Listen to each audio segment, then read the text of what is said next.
people should understand that so much of what we've seen in the Middle East over the years has been a proxy war of sorts, where Saudi Arabia is at war with Iran, except for they do it through other countries, whether it's Yemen or Lebanon or perhaps in Syria. So just lay that out for us and what the steps would be here. Okay, so they've Saudi Arabia has convinced the leader of Lebanon to step down. What happens next? There's political chaos there, and then what happens? Israel comes in and fills the vacuum in terms of Hezbollah, or what? I mean, you certainly could see, there are always little skirmishes going on the southern Lebanon border with Israel, so it wouldn't take much of anything for them to say, "Oh, look, this guy, look what this guy did," and boom, here they come, and they come in and hit Hezbollah anti-aircraft or other rocket sites, or it's becoming like clockwork, that Israel has over the past decades has been coming in both into southern Lebanon and into Gaza, and putting a stomping down and then retreating, setting back the kind of resistance there for several years, and then doing it again. So you could plausibly see something like that. When Lebanon is thrown into a political stalemate, they sometimes go years without leadership. Right. It's got to be the most confusing, opaque, and complicated parliamentary system in the world.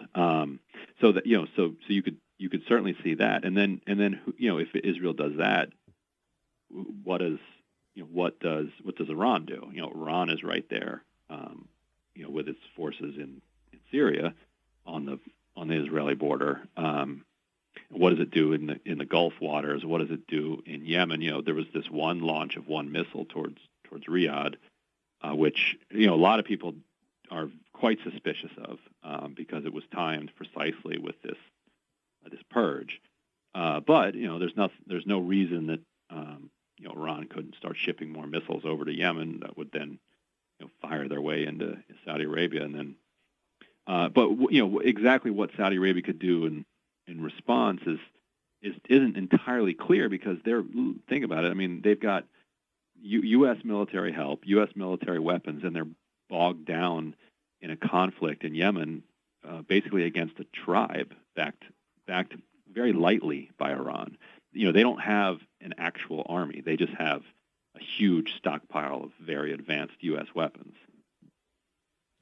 And so, what are the significance of Jared Kushner being in Saudi Arabia recently? And tell us why we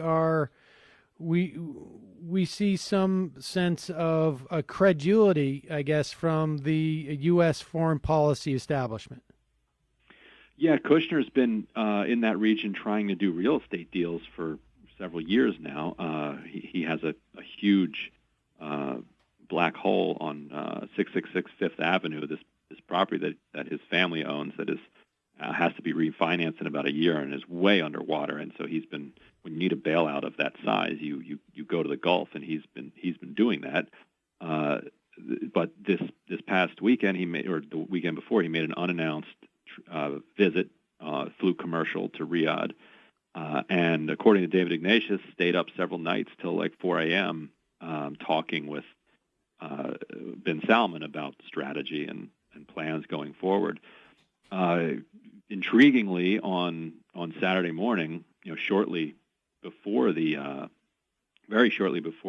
purge kind of went into effect, Trump tweeted something bizarre even for Trump, which was the U.S. would love it if Aramco, the Saudi oil company, would list its company on the New York Stock Exchange. Great for America, or something like that. And a couple hours later, you see this purge take place.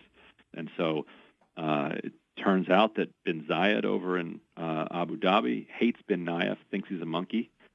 Those are words he used, and kind of orchestrated this this coup to get bin Salman in place, and then spent hundreds of millions of dollars in Washington to create and project this idea that he's this reformer, when in fact he may be doing some social reforms, and that's great, but more to the point, he's kind of a bloodthirsty, aggressive destabilizer of the region. And I guess that is a serious concern, particularly if Donald Trump and Donald Trump Inc. feels that they have some benefit to accrue from what's going on in Saudi Arabia. Not to mention the neoconservative foreign policy folks in this country would finally get their long-desired war with Iran.